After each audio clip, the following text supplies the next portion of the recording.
कृष्णा। आज हम भगवत गीता विराट रूप अध्याय 11 श्लोक नंबर 37 करने जा रहे हैं। आज के श्लोक में अर्जुन भगवान को महात्मा कह रहे हैं और अर्जुन ये श्लोक कह रहे हैं कि हे महात्मा, आप ब्रह्मा से भी बढ़कर हैं, आप आदि सृष्टा हैं। तो फिर आपको सादर नमस्कार क्यों ना करें। अनंत हे देवेश, हे जगत निवास, आप परम स्रोत अक्षर कारणों के कारण तथा इस भौतिक जगत से परे हैं। तो देखिए, कई प्रकार के विशेषण अर्जुन यहाँ भगवान श्री कृष्ण के लिए प्रयोग कर रहे हैं।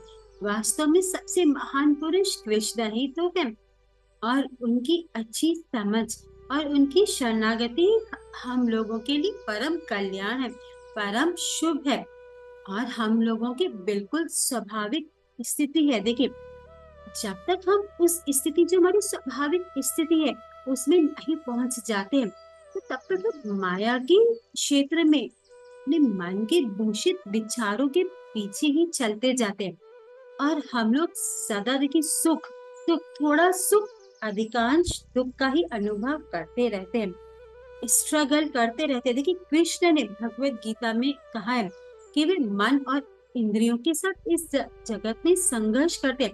हालांकि वह मेरे अंश है, अंश है, सदा मेरे अंश ही रहेंगे। पर क्योंकि उन्होंने माया के क्षेत्र में प्रवेश कर लिया, इसीलिए वे उन्हीं की बात सुन रहे, मेरी नहीं सुन रहे हैं। देखिए, इसीलिए उन्हें दुख है। तो कृष्ण कृष्ण हमारे परम पिता है, कृष्ण हमारे हैं। कृष्ण के साथ जो हमारा संबंध है, उसे जल्दी से जल्दी देखिए स्थापित करना ही है। कृष्ण तो हमारा इंतजार करे कि मेरा बच्चा है, मेरे पास है। देखिए, फिर हमें अपनी स्वाभाविक स्थिति में जाना है। पिछले श्लोक में अर्जुन ने कहा था कि हे देव, आपको देखकर सभी लोग आपको नमस्कार कर रहे हैं और जो असुर है वह भाग रहे हैं। अब देखिए, अर्जुन की इस बात का पुष्टिकरण एक बात से करते थे कि क्योंकि आप ब्रह्मा जी से भी बड़े हैं, अनंत हैं, देवताओं के ईश्वर हैं, अतः सब लोग आपको क्यों ना नमस्कार करेंगे, यह बताएं। तो देखिए, बहुत ही महत्वपूर्ण बातें यहाँ अर्जुन ने कही है श्लोक में। तो देखिए, हमारे इस हिंदू समाज में देखिए बहुत सारे देवी देवता हैं, पर देखिए जो देवता हैं सो हैं, पर देवता और भगवान में देखिए उन्हें भेद नहीं बता। उन्हें भगवान श्री कृष्ण और उनके अलग अलग अवतारों में ही भेद नहीं बता। तो इस चीज को जानना बहुत आवश्यक है कि जब तक लक्ष्य क्लियर नहीं है, तब तक कैसे सुख शांति की प्राप्ति हो जाएगी। देखिए, अर्जुन अर्जुन कहते हैं कि आप तो ब्रह्मा जी से भी बड़े हैं। और देखिए, अर्जुन ने भगवान श्री कृष्ण के लिए महात्मा महात्मा शब्द का प्रयोग किया है। महाआत्मा, महात्मा से बनकर महात्मा। तो देखिए, इसका अर्थ है बहुत विशाल, बहुत बड़ा। तो आत्मा के तो देखिए बहुत सारे अर्थ होते हैं, और क्योंकि यहाँ अर्जुन ने यहाँ विश्व रूप के दर्शन की अभी तो यहाँ विश्व रूप ही लिया जाएगा इस शब्द का अर्थ। तो यहाँ पर देखिए, यहाँ जो अर्थ हमें सामने आ रहा है, वह श्री कृष्ण अपने विश्व रूप में अत्यंत विशाल शरीर वाले हैं, जिस शरीर के अंतर्गत सभी सृष्टियां तथा सभी जीव है। वास्तव में जब भगवान सृष्टि भी करते हैं, तो देखिए भगवान श्री कृष्ण की सृष्टि भगवान विष्णु का देखिए जो प्रथम शरीर कारण विष्णु, तो वह सभी कारणों के कारण है। सभी प्रकार की सृष्टि सभी प्रकार के अवतारों से उन्हीं से प्रकट होते हैं। तो वे बहुत विशाल शरीर है। उनके देखिए एक सेकंड में अनंत कोटि ब्रह्मांड प्रकट होते हैं और अनंत कोटि ब्रह्मांड का प्रलय हो जाता है। किंतु वह एक सेकंड हम लोगों के लिए अरबों खरबों वर्षों का हो जाता है। क्योंकि देखिए जो समय है वह क्या, वह रिलेटिव होता है। तो भगवान का जो, देवताओं का जो, मनुष्यों का जो समय है, और जो छोटे छोटे कीटाणुओं का जो समय है, उसका देखिए हमें अलग अलग उन्हें अनुभव होता है। देखिए, हमें जैसे 100 साल बहुत बड़े लगते हैं, लेकिन देवताओं के लिए हमारे 100 साल देखिए हमारा 1 साल, तो उनका एक दिन, एक, तो उनके लिए बहुत छोटा हो जाता है। ये 100 दिन हमारा 1 साल निकल जाता है। तो देखिए ऐसी कई कई घटनाएं शास्त्रों में हमें मिलती हैं कि जब पृथ्वीलोकीवासी देवलोक गए तो उन्हें कितनी समस्याएं वहां पर हुई। कई बार तो पूरा युग ही बदल गया, ऐसा भी हुआ। देखिए खैर जो भी हो, तो श्रील प्रभुपाद इस महात्मा शब्द के बहुत अर्थ बताते हैं। एक अर्थ यह बताते हैं कि जो सबके पूजनीय होते हैं, तो श्री कृष्ण सबके पूजनीय, कृष्ण बहुत ही महान है। कृष्ण की महानता का कोई ओशोर नहीं। कृष्ण की महानता जानने से मनुष्य उनसे प्रेम करना शुरू कर देते कि कोई ऐसा महान कैसे हो सकता है, इतना महान कि वह आपके साथ, देखिए वह आपके हृदय में, विश्व रूप में आपके हृदय में बैठे हुए, आपके सारे देखिए बॉडी के अंदर ये सारे कार्य भी उनकी शक्तियां कर रही हैं। तो अद्भुत है भगवान कृष्ण, तो भगवान सर्वव्यापी है। यह भी महात्मा शब्द का ही एक अर्थ है। देखिए प्रत्येक प्राणी के हृदय में वास करते हैं, अति सूक्ष्म भी है। एक और अर्थ बताते हैं महात्मा का कि जो जीव की आत्मा है, आत्मा मतलब सबको प्रिय होती है, लेकिन आत्मा की भी आत्मा श्री कृष्ण है, इसीलिए सर्व प्रिय है श्री कृष्ण। बस वह अंडरस्टैंडिंग, वह समझ हमें नहीं है कि अपनी शक्ति, अपने प्रेम करने की जो भावना है उसे किस तरफ हमें मोड़ना है। ये ज्ञान हमें है ही नहीं। ये ज्ञान हमें गीता और गुरुजन बताते, वैष्णव बताते, क्योंकि बस उनकी बात का विश्वास करके उसका पालन करता होता है। महात्मा का एक अर्थ उदार भी होता है। तो कृष्ण अपने भक्तों को अपने ही सम्मान पद प्रदान करते हैं। देखिए जैसे कई प्रकार की मुक्तियां मनुष्य को प्राप्त होती है। अगर हम कि सालोक्य, आपने जिस प्लानेट, जिस लोक में भगवान वैकुंठ में रहते हैं, उसी प्लानेट से भक्तों को बुला लेते हैं। गोलोक भी कृष्ण रूप से रहते हैं, वहीं पर वह बुला लेते हैं। अपने ही समान सुंदरता प्राप्त करते हैं, उसे कहते हैं सारूप्य मुक्ति।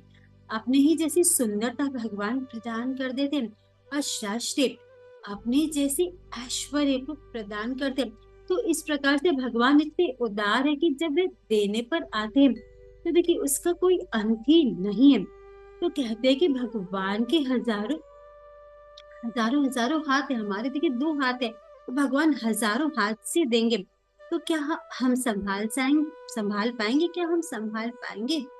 तो इसी प्रकार जब कहते हैं कि भगवान जब लेते हैं तो हजारों हाथ से लेंगे, तो क्या हम उसे रोक पाएंगे? नहीं। तो कहने का अर्थ यह है कि हमें भगवान से अलग होकर नहीं रहना, हमें उनका सेवक, उनका दास होकर ही जीना है। देखिए यही चैतन्य महाप्रभु ने बताया कि जीव का स्वरूप है कि वे कृष्ण का नित्य दास है। श्री कृष्ण की उस कॉन्शियस, देखिए उसी कॉन्शियसनेस में हमें रहना है कि हम कृष्ण के दास हैं। और देखिए इसकी हमें प्रैक्टिस करनी है। बिना उन्हें दिए कुछ ना खाए, सब कुछ तो उन्हीं का है ना। बिना उन्हें याद के पानी भी ना पीजिए। किसी को भी देखते हैं तो उसमें पहले कृष्ण के दर्शन करें कि इसके हृदय में तो मेरे कृष्ण है, फिर उसके साथ व्यवहार करें। देखिए ये सही भावना है। तो देखिए एक अर्थ है कि अनंत है, विश्व रूप इतना बड़ा है कि उसका और छोर कुछ पता ही नहीं कहाँ तक है। तो ब्रह्मा जी से भी बढ़कर है भगवान है कृष्ण। ये बात अर्जुन कह रहे, ब्रह्मा जी तो सृष्टि करता है, पर उनकी भी सृष्टि करता भगवान श्री कृष्ण है। जब ब्रह्मा जी ने कृष्ण लीला में देखिए कृष्ण के बछड़ों को चुरा लिया था, तो तब उन्होंने जाकर यह देखा कि वह तो सब वैसे के वैसे ही है, क्योंकि वास्तव में श्री कृष्ण ही सभी रूपों में प्रकट हुए थे। तब ब्रह्मा जी को अपनी गलती का एहसास हुआ। उन्होंने भगवान श्री कृष्ण से क्षमा मांगी और श्री कृष्ण ने यह दिखाया कि सारे के सारे ग्वाल बाल और सारे के सारे बछड़े विष्णु रूप में प्रकट हो गए। तो देखिए ब्रह्मा जी अपने सोर्स, अपने जनक को वह जानते हैं, पहचानते हैं।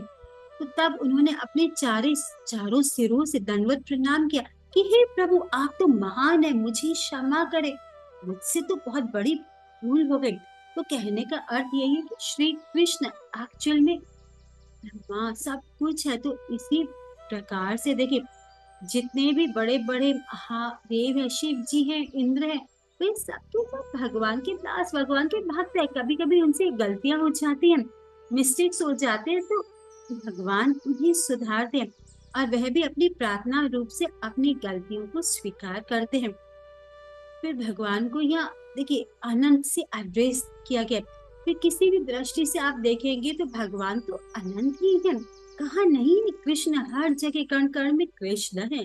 आप कहीं भी चले जाए, कहते हैं कि काली रात में जंगल में आप उसके भीतर भी जाएंगे तो वहां पर भी कृष्ण कृष्ण रहते हैं। कितनी अद्भुत पर्सनैलिटी है कृष्ण की। तो जो निराकारवादी है, वह कहते हैं कि भगवान सब जगह है, इसीलिए उनका एक व्यक्तित्व नहीं हो सकता।